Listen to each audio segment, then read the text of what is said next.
د اداري تفتیش شپږ کسیز پلاوي چې مشر یې د مفتي حمید الله عابد پر غاړه ده د کورنیو چارو وزارت له لوري دغه ولایت ته د ارزونې لپاره رالېږل شوی چې د سفر موخه په مرکز او ولسوالۍ کې د کورنیو چارو وزارت اړوند ادارو کې د اداري مالی او ښې حکومتولۍ چارو ارزونه ده. دغه ټاکل شوي پلاوي نن د هلمند امنیه قومندانۍ د امنیت امیر الحاج حذیفه مولوي صاحب، سنگین، کجکي، نهر سراج، باباجي، نادعلي، مارجې او نوې ولسوالۍ له ولسوالانو،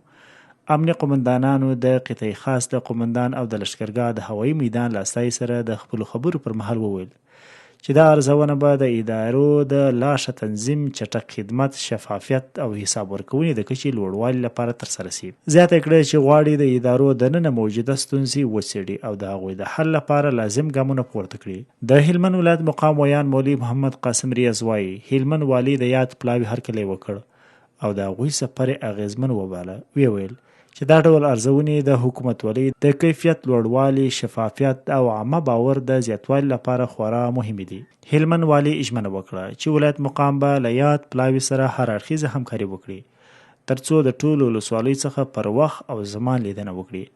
د یادونې وړ ده چې د اسلامي امارت په واکمنېدو سره تر دې وړاندې هم د دولتي ادارو څخه ارزونې ترسره شوې دي.